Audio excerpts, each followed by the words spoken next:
제가 그 중고등학교 때 그리고 또 대학교 때 제가 섬기던 교회에 보면 신학교를 가려고 준비하시던 청년부 선생님들이 계셨어요.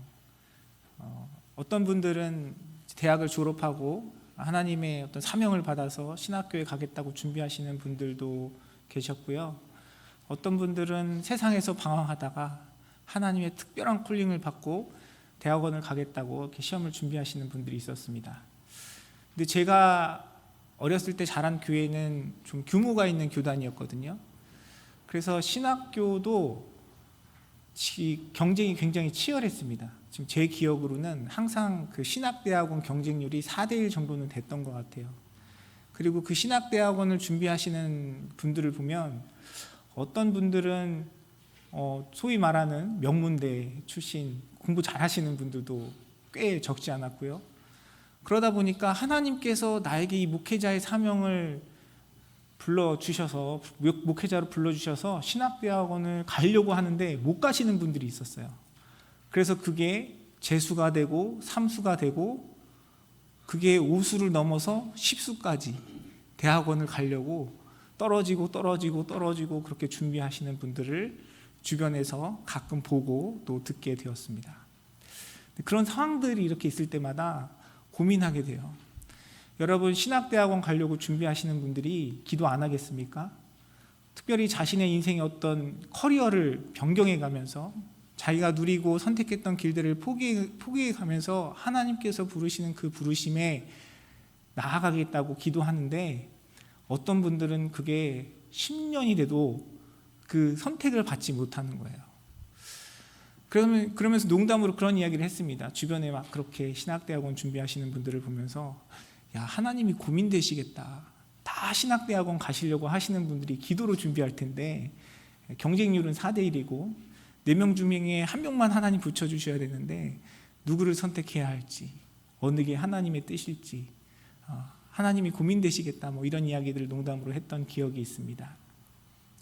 우리는 우리의 삶에서 여러 가지 선택의 순간 속에서 하나님의 뜻을 구해요.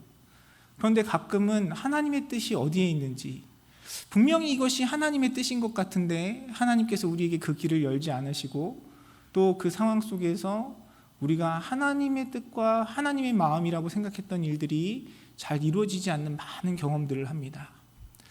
여러분들은 인생의 여러 가지 선택의 순간 속에서 여러분의 인생의 여정 가운데 그런 상황 속에 어떠한 답을 찾고 어떤 길을 걸어가시는지 모르겠습니다. 오늘 말씀을 통해서 우리 인생의 그리스도인으로서 여러 가지 선택의 그 순간 속에서 어떻게 하나님의 뜻을 구하고 주님 앞에 나아가야 할지에 대한 고민들을 함께 나누어 보기를 원합니다. 오늘 본문의 말씀은 가룟 유다가 스스로 자신의 죄를 지고 목숨을 끊은 이후에 그 12 사도 중에 한 명으로 그를 대신해서 한 사람을 세우는 그 과정을 담고 있습니다. 말씀해 보면 요셉이라는 사람과 마띠아라는 사람, 두 사람이 후보로 올랐는데 이들을 놓고 함께 기도하며 제비를 뽑아 마띠아가 선택된 그 과정을 말씀은 기록하고 있습니다. 이 말씀의 내용을 보면 우리가 이 선택의 과정에서 우리의 이 의사 선택의 결정 가운데 어떠한 원리를 가지고 하나님께서 원하시는 길들을 찾아가야 할지 중요한 원리들을 보여주고 있어요. 먼저 그 하나님 앞에 우리가 가져야 할 그 의사결정의 원칙, 그것을 한마디로 이야기하자면 오늘 말씀의 제목처럼 하나님께서 보이시도록 주님 앞에 우리가 묻고 구해야 한다는 사실을 말씀은 우리에게 이야기하고 있습니다. 마띠아를 선택하는 그 과정 속에서 그 선택에 참여했던 제자들이 하나님 앞에 고백했던 내용이 오늘 본문 말씀에 기록되어 있는데 24절, 25절 말씀에 보면 이렇게 기록합니다. 누가 주님께 택하신 바 되어 봉사와 및 사도의 직무를 대신할 자인지 보이시옵소서. 주님 앞에 기도하는 내용을 우리는 본문을 통해서 확인할 수 있습니다. 여러 가지 의사결정의 선택 가운데 우리는 주님께서 보이시는 그 길, 주님께서 우리를 인도하시는 그 길 가운데 주님 앞에 겸손하게 묻고 주님 앞에 나아가는 우리의 삶이 되어야 할 것입니다.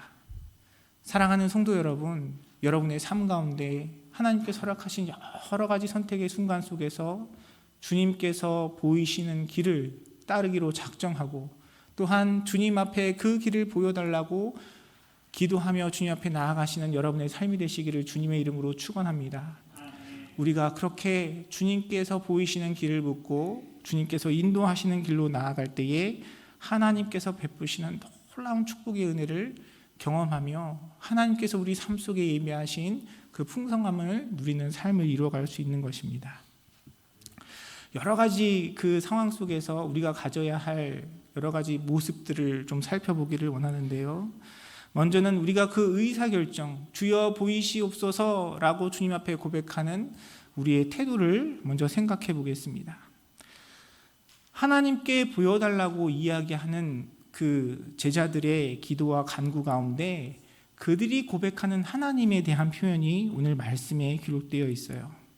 말씀은 그 하나님에 대해서 뭐라고 이야기하고 있냐면 무사람의 마음을 아시는 주여라고 기록하고 있습니다. 무사람의 마음을 아시는 주여. 여러분, 이 표현이 담고 있는 의미는 무엇일까요? 하나님은 모든 사람의 마음을 아십니다. 우리 눈에 보이지 않는, 겉으로 드러나지 않는 그런 마음, 그 중심을 보시는 분이 하나님이시다라는 사실을 말씀은 기록하고 있어요.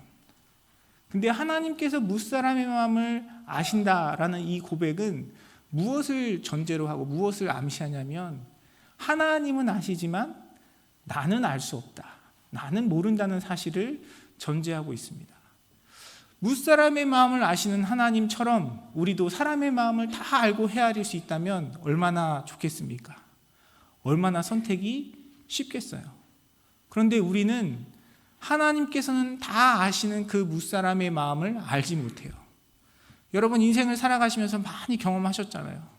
아, 이 사람이 이럴 줄 몰랐어. 저 사람이 저런 사람인지 몰랐어.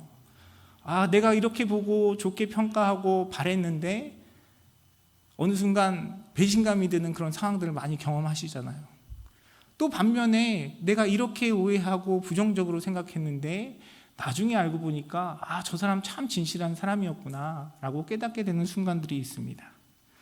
하나님은 무사람의 마음을 다 아시는 분이신데 우리는 알지 못하는 그런 연약한 자들이라는 사실을 우리는 주님 앞에 먼저 인정해야 주님께서 보이시는 그 길을 묻고 따를 수 있는 존재가 되는 것입니다. 내가 다 안다고 착각하고 내가 모든 것을 지혜롭게 잘 선택할 수 있다고 생각한다면 우리가 뭐하러 주님께 묻겠어요? 우리가 주님께 묻는다 해도 주님께 보여달라고 해도 결국은 내 마음대로 내 뜻대로 선택하게 되는 것이 우리의 마음입니다. 그래서 주님께 주여 보이시옵소서라고 고백할 수 있는 사람이 가져야 할 태도는 먼저 하나님 앞에 나의 무지함을 인정하고 고백하는 것이에요.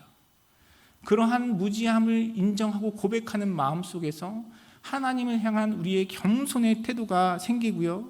그러한 겸손의 마음 가운데 하나님의 지혜와 하나님께서 보여주시는 그 은혜를 갈망하는 우리의 삶의 태도와 자세가 나오는 것입니다. 사랑하는 성도 여러분, 저와 여러분의 삶 속에 이 진실된 고백이 있기를 간절히 소원합니다.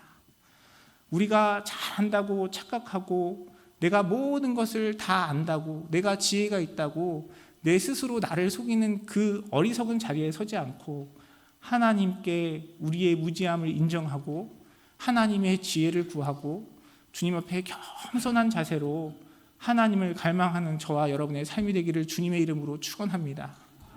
우리가 이러한 자세와 태도를 가지지 않으면 하나님께 주여 보이시옵소서라고 고백을 해도 내가 그 하나님의 길 가운데 온전히 따라갈 수 없는 것이에요. 제가 가끔 은퇴하신 목사님들 또 많은 선배 목사님들과 이렇게 함께 교제할 기회들이 있어요. 그런데 정말 어떤 분들을 보면 너무 이렇게 귀하고 아름다운 마음이 듭니다. 야, 저렇게 훌륭한 분이 계셨구나. 아, 저런 분처럼 닮아서 목회를 하고 싶다라는 생각이 드는 분들이 종종 있어요. 그런 분들이 참 많이 있습니다. 그런데 그런 목사님들, 대선배 목사님들을 보면요, 이런 고백들을 동일하게 하세요. 어떤 분들은 겸손하게 정말 거의 아들뻘이 아니라 손자뻘 되는 저한테 이 목사님 겸손하게 얘기하시면서 이런 고백들을 하십니다. 내가 그때는 몰랐다. 내가 목회를 열심히 할 때는 목회가 뭔지 몰랐다. 내가 열심히 사역을 할 때는 말씀이 뭔지를 몰랐다. 내가 열심히 하나님의 사역 가운데 이런 일 저런 일 열심히 행했지만 내가 그때는 복음을 잘 몰랐어 라고 이야기하시면서 고백하시는 그런 고백들을 종종 자주 듣습니다. 그런 이야기를 들으면 저는 이제 어떻게 해야 되지? 나 같은 사람은 어떻게 하라는 얘기야? 이제 이런 질문이 듭니다. 그런 분들이 대부분 또 보면은 목회를 잘 하셨거든요. 잘 하셨어요. 그냥 여러 가지 모습 속에서 아름다운 열매들, 하나님께 귀하게 쓰임 받으신 그 시간들이 있습니다. 그런데 그분들의 고백이 본인이 목회할 때는 몰랐대요. 말씀도 모르고 목회도 모르고 복음도 몰랐다고 고백하시는 거예요. 근데 그런 고백을 들으면서 요즘 제가 깨달아지는 게 있어요. 저의 고백도 점점 전에는 안다고 생각했는데 점점 시간이 가면 갈수록 주님 저도 잘 모르겠습니다. 이런 고백으로 하나님께서 저의 고백을 바꿔 가시더라고요. 제가 모른다고 고백하는 그 고백은 하나님의 은혜를 내가 알지 못하고 복음을 하나도 모른다는 의미가 아니고요. 내가 하나님의 말씀과 복음과 하나님께서 우리 나의 삶 가운데 허락하신 그 여정들을 경험하면 경험할수록 더 깊고 놀라운 하나님의 은혜와 역사와 말씀과 복음이 하나님 안에, 주의 복음 안에, 하나님의 축복 안에 있다는 사실을 깨닫게 하신다는 사실입니다. 사랑하는 성도 여러분, 저와 여러분의 고백 가운데 늘 이 겸손함이 있기를 간절히 소원합니다. 천지 만물의 주관자이신 하나님, 모든 인생의 주권자이신 하나님, 그 하나님을 우리가 어찌 다 알 수 있겠습니까? 내가 경험하고 내가 안 그 복음, 하나님의 사랑, 그 은혜만으로도 우리가 주님 앞에 예배하고 하나님께 기도할 충분한 이유가 되지만 우리 주님은 내가 경험하고 알아왔던 것보다 더 크고 놀라우신 주님이신 것입니다. 사랑하는 성도 여러분, 그 주님 앞에 늘 나의 무지함을 고백하고 겸손한 마음으로 주님을 갈망하시는 여러분의 삶이 되시기를 주님의 이름으로 축원합니다. 우리의 이런 겸손한 태도가 하나님 앞에 주여 보이시옵소서 고백할 수 있는 겸손의 자리로, 은혜의 자리로 우리를 이끌고요. 그런 마음으로 주님 앞에 나아갈 때에 하나님께서 저와 여러분의 인생 가운데 행하시는 놀라운 축복과 은혜를 누릴 수 있는 것입니다. 시편 63편 2절과 3절에 보면 시편의 기자는 이렇게 이야기합니다. 내가 주의 권능과 영광을 보기 위하여 이와 같이 성소에서 주를 바라보았나이다. 주의 인자하심이 생명보다 나음으로 내 입술이 주를 찬양할 것이다 라고 고백하고 있습니다. 사랑하는 성도 여러분, 우리가 주님 앞에서 주님 보여주시옵소서, 주님 보이시옵소서 고백하며 바라보아야 할 것은 무엇이겠습니까? 하나님을 바라봐야 해요. 하나님께서 우리의 삶 가운데, 인생 가운데 나타내시는 주의 권능과 영광을 바라봐야 하는 것입니다. 우리가 예배한다면서, 하나님 앞에 기도한다면서 내 삶의 문제, 내 감정, 내 생각, 내 경험에 붙들려서 그것만 붙들고 주님 앞에 나아간다면 우리는 하나님께서 보여주시는 그 길을 알 수 없어요. 우리가 바라봐야 할 것은 하나님이십니다. 하나님께서 우리 가운데 나타내시는 주님의 영광을 보고 하나님께서 우리에게 행하시는 주님의 권능을 바라봐야 해요. 나 중심에서 내가 아니라 내 인생을 주관하실 뿐만 아니라 모든 역사를 주관하시고 천지만물의 창조주이신 하나님을 바라볼 때, 그 하나님의 영광과 권능을 바라볼 때 우리는 하나님께서 저와 여러분의 삶 가운데 예비하신 놀라운 축복과 은혜의 자리에 설 수 있는 것입니다. 사랑하는 성도 여러분, 여러분의 삶 속에 그러한 은혜가 있기를 주님의 이름으로 축원합니다. 우리는 늘 우리의 문제를 가지고, 우리의 고민을 가지고, 연약함을 가지고 주님 앞에 기도의 자리에 나아가죠. 그러나 거기에 붙들려 있으면 안 돼요. 그것만 바라봐서는 안 되는 것입니다. 그 문제 가운데, 그 고민 가운데 우리의 해결책이 되어주시고 그 상황 속에서 일하시고 능력을 행하시는 하나님을 바라볼 때 우리는 진정으로 그 일을 통해 우리 가운데 선한 일들을 이루시는 하나님을 경험하게 되는 것입니다. 사랑하는 성도 여러분, 여러분의 삶 속에 답답하고 길이 보이지 않고 여러분의 마음을 짓누르는 그 문제가 있습니까?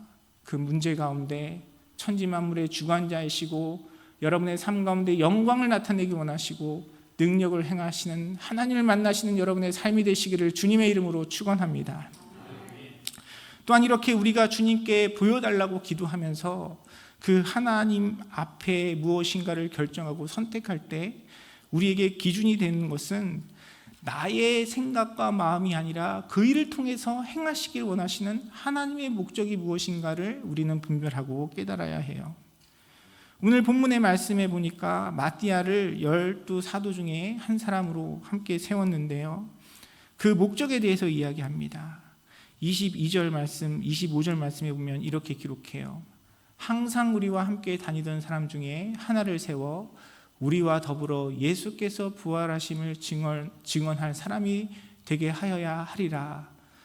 봉사와 및 사도의 직무를 대신할 자인지를 보이시옵소서라고 기도하고 있는 모습을 말씀을 통해 우리는 확인할 수 있습니다. 선택의 목적, 우리가 어떤 일을 행할 때 그 목적이 무엇이냐? 내 계획과 내 바람과 내 생각이 아니라 그 일을 통해서 하나님께서 무엇을 행하실지를 우리는 바라보고 그것을 구하고 그 하나님께서 주시는 목적 안에서 주님의 인도하심을 구해야 하는 것입니다. 성경은 우리에게 이야기해요. 우리 인생의 여러 가지 목적에 대해서 우리의 삶을 통해 하나님의 영광을 나타내시는 것이 주님의 목적이라고 말씀은 이야기하고 있습니다. 저도 예전에는 제가 어렸을 때, 제가 하나님을 잘 알지 못했을 때는 항상 주님의 영광을 위해 사는 삶, 나의 모든 것을 내려놓고 주님을 따르는 삶이 조금은 억울하고 조금은 불편하게 느껴졌어요. 아니 그러면 내 결정과 내 의지와 내 기쁨은 어디 있고 모든 것을 다 하나님을 위해서 살아야 합니까? 라는 반문이 제 안에 들기도 했습니다. 그런데 요즘 제 고백은요, 그것이 하나님께서 나의 인생을 향한 축복의 길이라는 사실이 깨달아지는 거예요.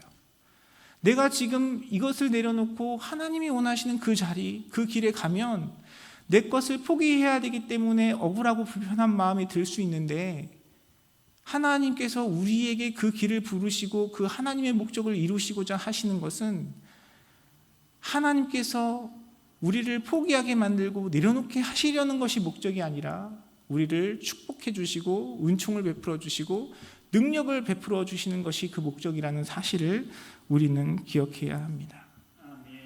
하나님께서 우리를 세상의 소금으로 부르셨는데, 하나님 저는 짠맛 싫어요, 저는 단맛을 내고 싶어요 한다면 여러분, 우리는 우리 인생에서 우리의 갈 길을 잃어버리는 것이에요.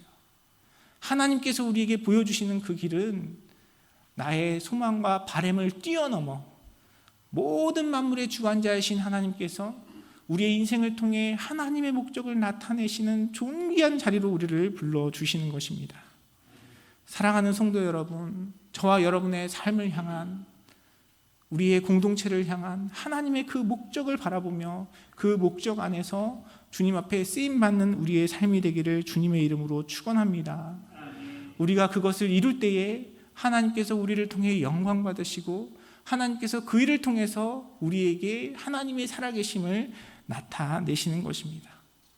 우리는 내 마음대로, 내 뜻대로, 내가 원하는 대로, 내가 바라는 대로 뭔가를 이뤄가면 무엇인가 이루어질 것 같고 그것이 더 좋을 것 같지만, 하나님은 우리의 그 생각보다, 우리의 지혜보다, 우리의 판단보다 더 크고 놀라우신 분이시기에 하나님께서 우리에게 인도하시는 그 하나님께서 놀라운 축복의 은혜의 자리에 우리는 주님께 쓰임 받을 수 있는 것입니다. 이렇게 하나님께 보여달라고 주님 앞에 기도하면서 우리가 그 의사결정을 이루어갈 수 있는 수단에 대해서 성경은 또한 이야기하고 있어요. 그 기준이 무엇이어야겠습니까? 그것은 첫 번째로는 하나님의 말씀입니다. 우리가 어떻게 하나님의 뜻을 압니까? 가장 쉽고 간단하게 우리가 하나님의 뜻을 알 수 있는 것은 하나님의 말씀이에요. 우리가 사도행전 1장의 초반부를 함께 나누면서 이야기했습니다. 그리스도의 십자가와 부활, 하나님의 나라, 하나님의 통치하심, 그 은혜와 축복을 담고 있는 하나님의 말씀이 우리의 모든 결정에 있어서 가장 중요한 수단이 되고 기준이 되는 것이에요. 그렇게 주님 앞에 나아갈 때에 하나님께서 베푸시는 축복과 은혜, 주님의 인도하심을 경험하며 살아갈 수 있는 존재가 되는 것입니다. 제가 처음에 하나님 앞에 나아갈 태도에 대해서 말씀을 드렸죠. 여러분, 그 말씀에 있어서도 동일한 원리가 적용됩니다. 하나님 말씀 앞에 우리가 고백해야 할 것은 무엇입니까? 내가 아는 것, 내가 지식으로 이해하고 판단하는 것이 아니라 하나님 앞에 우리의 무지함을 고백하고 겸손함으로 주님 앞에 나아가야 합니다. 요즘 한국 교회에서 많은 관심을 받고 또 많은 영향력을 행사하시는 여러 목사님들이 있어요. 그런 분 중에 한 분이 조정민 목사님이라는 분입니다. 여러분 한 번쯤 들어보셨을 거예요. MBC라는 방송국에서 사장을 하다가 목회의 길로 여정을 바꾸신 분입니다. 근데 이분의 간증을 들어보면 처음 이분은 신앙생활을 하시던 분이 아니에요. 오히려 신앙에 대한 부정적인 생각과 마음을 가지셨던 분입니다. 그런데 이 목사님의 아내 되신 사모님이 열심히 신앙생활을 하셨대요. 근데 이 조정민 목사님이 처음 교회에 발을 디디게 된 그 이유가 무엇이었냐면 하나님을 더 알아가고 이런 게 아니라 아내가 교회에 너무 빠져서 사니까 그 교회에 빠져 사는 아내를 구출해야 되겠다, 이런 마음이 들었대요. 그래서 교회를 갔는데 그 가운데 하나님께서 베푸신 은혜로 하나님의 자녀가 되고 목회의 길을 가시게 된 것입니다. 근데 목사님이 이런 고백을 하세요. 자기가 교회 밖에서 아내를 바라볼 때는 아내가 비정상처럼 보이고 광신도처럼 보이고 너무 교회에 빠져 사는 것처럼 보였는데 자기가 정말 예수님을 믿고 하나님의 말씀을 보고 복음을 깨달으니까 이 아내가 가짜 크리스찬처럼 보인다는 것이에요. 어떻게 우리의 인생의 구원자 되시고 우리를 십자가의 죽음으로 부활의 생명으로 구원하여 주신 예수 그리스도를 믿는데 저렇게밖에 신앙생활을 하지 못할까, 이런 마음이 드셨다고 합니다. 그게 이 목사님이 목회의 길을 들어서신 계기라고 이렇게 간증하시는 것을 듣게 되었습니다. 우리의 삶도 마찬가지예요. 사랑하는 성도 여러분, 여러분의 삶 속에 얼마나 주님의 말씀이 있습니까? 얼마나 말씀 가운데 여러분은 살아가십니까? 여러분이 고백하고 알고 여러분이 간증하고 나누는 그 말씀이 이 땅 가운데 많은 선교사들, 많은 주님의 사역자들, 또한 자신의 생명까지도 주님 앞에 내어드리며 헌신한 자들이 믿는 그 하나님과 동일한 하나님인데 왜 우리의 삶은, 나의 삶은 늘 그 말씀을 접하고 예배를 하고 기도를 하면서도 그런 능력과 그런 은혜들을 나타내지 못합니까? 여러분, 하나님 앞에 나의 이 무지함, 나의 부족함을 정직하게 고백하고 늘 주님 앞에 갈망함으로 나아가는 저와 여러분의 삶이 되기를 간절히 소원합니다. 제가 우리 성도님들을 위해서 늘 기도해요. 기도하는데 저에게는 제가 자주 말씀드리지만 에베소 1장 17절부터 있는 그 바울의 기도를 가지고 여러분을 위해 늘 기도합니다. 우리에게 필요한 것은 우리의 현실적인 문제, 우리의 삶의 고통, 우리 삶 속에 있는 여러 가지 장애물들도 해결되어야 하겠지만 우리에게 가장 중요한 것은 무엇이냐면요, 우리가 하나님을 아는 것이에요. 우리가 하나님을 알아가는 것입니다. 하나님께서 이 복음 가운데, 믿음 가운데 우리에게 베풀어 주신 하나님의 은혜의 풍성함, 하나님께서 우리에게 주신 기업의 풍성함이 무엇인지를 깨닫고 우리 가운데 역사하시는 하나님의 능력이 얼마나 크고 놀라운지를 더욱더 온전히 알아가고 깨닫는 것이 우리 인생의 가장 중요한 지혜이고 능력인 것입니다. 사랑하는 성도 여러분, 날마다 여러분의 삶 속에 우리 믿음의 공동체 가운데 하나님을 더욱더 깊이 알아가며 우리에게 주신 하나님의 그 말씀 가운데 주의 복음과 그리스도의 십자가와 그리스도의 부활과 우리에게 허락하신 그 하나님의 나라가 더욱더 온전히 더욱더 풍성히 고백되어지고 경험되어지기를 주님의 이름으로 축원합니다. 그것이 우리 안에 있어야 하나님께서 보여주시는 길이 우리에게 보이죠. 나의 마음이 하나님께 기도하고 예배한다 하면서 계속 이 세상적인 욕망과 가치에만 붙들려 있다면 우리가 어떻게 하나님께서 보여주시는 그 길을 볼 수 있겠습니까? 그리고 그 하나님께서 우리에게 보여주시는 그 길은요, 하나님의 말씀 속에서 하나님의 뜻이 무엇인지 우리에게 깨닫게 해주시고요, 사랑이 많으신 하나님의 성품을 닮아갈 수 있도록 우리의 삶을 인도하고, 또한 그 하나님께서 우리에게 의사결정을 할 수 있도록 우리에게 주신 삶의 목적, 우리의 사명이 무엇인지를 깨닫게 하시는 것이 하나님의 능력인 것입니다. 사랑하는 성도 여러분, 저와 여러분의 삶 속에 하나님의 말씀을 더욱더 가까이 함으로 하나님의 뜻이 무엇인지, 하나님의 성품이 어떠한지, 또한 우리 인생 가운데 주시는 하나님의 사명이 무엇인지를 온전히 깨닫고 주님 앞에 나아가는 복된 자리에 서시는 사랑하는 성도님들의 삶이 되시기를 주님의 이름으로 축원합니다. 또한 오늘 본문의 말씀은 이러한 모든 것들을 이루어갈 수 있는 중요한 수단이 기도라고 우리에게 가르치고 있습니다. 예수님의 제자들, 사도들이 함께 모여서 기도했어요. 새로운 사도를 세워서 하나님 앞에 함께 동역하는 그 일을 위해서 기도했다라고 말씀은 이야기하고 있습니다. 여러분, 기도가 무엇이라고 생각하십니까? 여러분, 기도가 무엇입니까? 누군가 여러분에게 묻는다면 여러분 뭐라고 대답하시겠어요? 아마 기도에 대한 다양한 정의, 여러 가지 표현들이 있을 것입니다. 이게 정답입니다 얘기할 수 있는 것은 없겠지만, 저는 기도가 하나님께 우리의 모든 일의 주권과 통치를 이양하는 일임을 여러분과 함께 나누고 싶습니다. 기도는 내 안에 있는 어떤 소원, 우리가 소위 말하는 기도의 제목을 이루기 위해서 하나님 앞에 나아가는 것이 아니고요, 기도는 그 일 가운데 내가 주인이 되지 않고 하나님께서 주인이시고 하나님께서 다스리시고 하나님께서 통치하실 것을 우리가 고백하는 것이에요. 예를 들어서 우리가 자녀들을 위해 기도한다고 생각해 봅시다.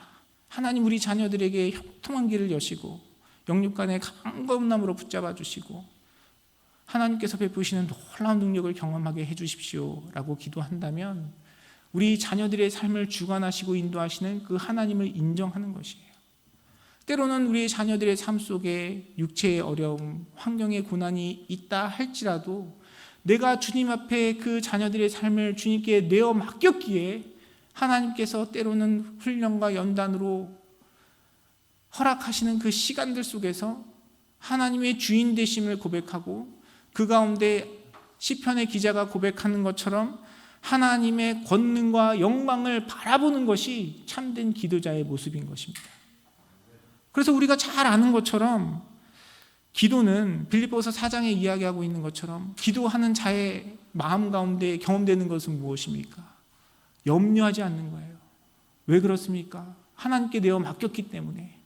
일이 잘 돼서 이 세상적으로 형통해서 염려하지 않는 것이 아니라 하나님이 주인 되심을 고백하고 그 믿음이 우리 가운데 있기 때문에 염려하지 않는 것입니다. 그래서 염려하지 않는 그 마음 속에서 주님께 모든 것을 내어 맡겼기에 합력하여 선을 이루시는 주님을 향한 믿음으로 우리는 감사의 자리에 설 수 있는 것이에요. 사랑하는 성도 여러분, 여러분의 삶 속에 어떤 일을 만나시든지 어떤 어려움 속에서도 하나님께 기도함으로 여러분의 삶의 주인 되시는 그 주님을 바라보며 여러분의 인생 가운데 권능과 영광을 나타내시는 하나님을 바라보며 감사의 자리에 서시는 여러분의 삶이 되시기를 주님의 이름으로 축원합니다. 이것이 주님께서 보이시는 삶을 추구하는 사람의 모습인 것이에요. 오늘 본문 말씀에 보면 우리가 상식적으로 우리의 이성으로 납득하기 어려운 방법이 나옵니다.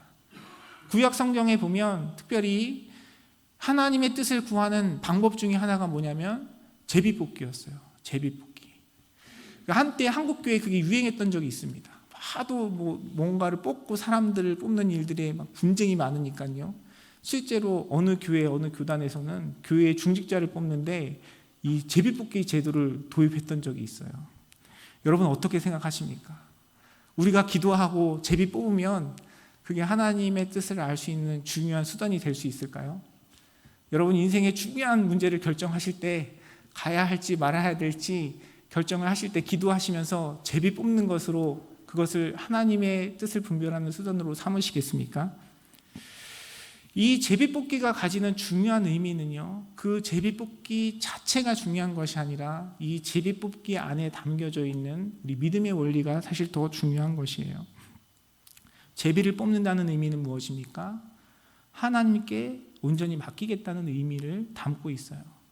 내 생각과 판단을 내려놓겠다는 것입니다. 하나님 전적으로 주님 바라보겠습니다. 그 믿음의 고백이 있는 것이에요. 많은 성경학자들이 오늘 본문에 등장하는 2명의 후보를 놓고 12사도 중에 한 명으로 뽑힌 마띠아보다는 이 바사바라고 하는 별명을 가진 바사바라고도 불리고 유스도라고 불리는 이 요셉이 더 영향력 있는 사람이었다라고 주장합니다. 왜냐하면 유대인들에게 있어서는 순서가 되게 중요하거든요. 그리고 이 별명 이름이 붙었다는 것은 이미 이 사람이 많이 알려지고 더 영향력 있는 사람이었을 가능성이 더 많아요. 성경은 이 요셉과 마띠아에 대해서 많은 기록들을 담고 있지 않지만 많은 학자들이 아마도 마띠아보다는 요셉이 더 많은 사람들에게 인정받고 유명한 사람이었을 것이라고 이야기합니다. 그러나 제비뽑기의 결과가 어떻게 되었습니까? 마띠아가 뽑혔어요. 마띠아가 뽑혔지만 그 하나님의 결정과 인도하심에 순종하겠다는 사람들의 의지와 결단이 담겨 있는 것이 바로 이 제비뽑기라는 행위입니다. 제비뽑기를 하고 안 하고가 중요한 게 아니고요. 그 일 가운데 하나님의 주권과 통치를 우리가 인정하고 바라보는 것이에요. 그런데 우리의 마음은 어떠합니까? 함께 마음을 모아서 투표를 하고 의논을 하고 상의를 해도요, 내 마음과 내 뜻대로 안 되면 돌아서는 것이 우리의 완악한 마음이에요. 돌아서지 않더라도 내가 원하는 일대로, 내가 원하고 바라는 일대로 결정이 되었으면 더 열심히 할 텐데 열정이 떨어지고 마음의 관심이 멀어지는 것이 우리의 모습입니다. 그러나 우리가 정말 기도하고 주여 보이시옵소서 함께 기도하며 어떤 일들을 결정하고 한다면 그 일 가운데 하나님의 주권을 인정하고 주님의 일하심을 인정하는 것이 우리의 바른 태도인 것입니다.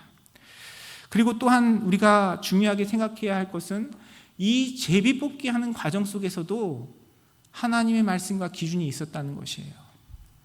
초대교회 가운데 함께 했던 많은 사람들을 놓고 제비뽑기를 한 것이 아니고요, 예수님과 함께 동행했던 사람들, 그리고 그 봉사와 또 사도의 직분을 할 만한 사람 2사람을 놓고 제비뽑기를 했다는 것을 우리는 기억해야 합니다. 그냥 무작위로 선택한 것이 아니라 그 나름의 질서와 그 나름의 규칙이 있었다는 것이에요. 그리고 더 중요한 것은 이 일 가운데 모든 사람이 함께 동의하고 순종했다는 것을 우리는 기억해야 합니다. 이것이 바로 하나님께서 보이시는 그 길을 가고자 하는 사람의 모습과 태도예요. 사랑하는 성도 여러분, 저와 여러분의 삶 가운데, 우리 믿음의 공동체 가운데 많은 결정해야 할 일들, 선택의 순간들이 있습니다. 그 상황 속에서 오늘 본문의 제자들이, 사도들이 보인 것처럼 하나님 앞에 나의 무지함을 인정하고 겸손한 마음으로 주님의 지혜를 갈망하는 그 마음으로 주님께서 보여주시는 그 길을 구하고 그 길 가운데 순종하는 복된 자리에 서시는 사랑하는 성도님들의 삶이 되시기를 주님의 이름으로 축원합니다. 우리는 주님께 기도한다고 하면서 하나님의 살아계심을 고백하면서 정말 나를 향한 그 주님이 보여주시는 그 길을 때로는 찾지도 않고 때로는 보여주셔도 가지 않을 때가 많은 것이 우리의 연약함입니다. 사랑하는 성도 여러분, 정말 여러분 그 주님께서 원하시는 그 길, 주님께서 보여주시는 그 길에 서서 하나님 베푸시는 놀라운 축복과 은혜를 누리시는 여러분의 삶이 되시기를 주님의 이름으로 축원합니다. 우리는 신앙생활을, 하나님께서 주시는 이 믿음의 여정을 축구 경기 하듯이 임할 때가 많이 있어요. 축구 경기를 보는 것처럼 임할 때가 많이 있습니다. 얼마 전에 한국 대표팀이 아시안컵에 나가서 많은 사람들에게, 한국 국민들에게 약간 실망스러운 모습을 보였죠. 경기를 하는 내용이나 팀의 운영에 대해서 많은 사람들이 이야기를 합니다. 자신의 의견을 이야기하고 생각을 이야기해요. 어떤 이야기들은 전문가 못지않은 아주 통찰력 있고 아주 날카로운 판단과 또 그런 지적들이 들릴 때가 있어요. 그런데 우리의 인생은요, 하나님께서 우리를 그 축구 경기 관람하고 보듯이 부르신 것이 아니라 하나님이 우리를 관중이 아닌 선수로 부르셨다는 것을 우리는 기억해야 해요. 우리는 그 경기를 바라보는 사람들이 아니라 필드에서 뛰는 사람들이 되어야 하는 것입니다. 하나님께서 저와 여러분의 삶 가운데 하나님의 자녀로, 그리스도의 제자로, 하나님의 군사로 불러주셔서 저와 여러분의 삶을 통해서 하나님의 능력과 영광을 나타내기를 원하시는데, 우리는 그 가운데서 나를 향한 하나님이 보여주시는 그 길 가운데 순종하고 나아가지 않고 이야기하고 판단하고 나의 생각을 나누는 그런 자리에만 머물러 있을 때가 많이 있어요. 사랑하는 성도 여러분, 저와 여러분을 하나님의 사용하시는 선수로, 군사로 불러주신 그 부르심 가운데 하나님께서 보여주시는 그 길 가운데 순종함으로 주님의 영광을 누리시는 사랑하는 성도님들의 삶이 되시기를 주님의 이름으로 축원합니다. 저희 집이 교회에서 트래픽이 없어도 한 30분 정도 떨어진 거리에 있어요. 교회에서 집을 오려면 항상 그 60번 프리웨이를 타야 됩니다. 근데 어떨 때는 이 프리웨이가 막힐 때가 있어요. 사고가 나서 도로 자체가 단절되어 있을 때가 있습니다. 그러면 어쩔 수 없이 돌아와야 돼요. 로컬을 찾아서 막 돌아옵니다. 제가 예전에 오렌지 카운티에 살 때 LA에 있는 교회를 오는데 4시간이 걸린 적이 있어요. 폭우가 쏟아져서 도로 상황이 엉망이었고요. 그래서 차들이 여기저기 다 막히는 거예요. 그래서 GPS를 켜고 오는데 정말 그날 오렌지 카운티에서 교회 오는데 4시간이 걸렸어요. 아무리 빠른 길을 찾고 차가 덜 막히는 길을 찾아도 제가 교회에 올 수 있는 가장 좋은 길은 그 프리웨이를 타는 것입니다. 우리 인생도 마찬가지예요. 우리는 이 세상 속에서 많은 우리의 지혜와 고민을 가지고 살아갑니다. 우리의 선택의 순간에 있어서 어떤 길이 덜 고통스럽고 어떤 길이 좀 더 나은 선택이고 바른 길인지 많은 고민을 하며 살아갑니다. 그런데 우리가 인생의 여정 속에서 평탄한 길, 좋은 길, 우리에게 합리적인 길, 바른 선택은 주님께서 보여주시는 그 길을 가는 것이 우리 인생의 가장 아름답고 복된 길인 줄 믿습니다. 사랑하는 성도 여러분, 내 생각과 판단이 아니라, 내 감정과 내 경험이 아니라 정말 주님 앞에 겸손한 마음으로 하나님을 갈망하며 하나님께서 보여주시는 그 길 가운데 하나님께서 나를 부르신 그 자리에서 주님의 뜻대로 순종하며 하나님께서 여러분의 인생 가운데 허락하신 놀라운 축복과 은혜를 누리는 복된 삶을 이뤄가시는 사랑하는 성도님들의 삶이 되시기를 주님의 이름으로 축원합니다.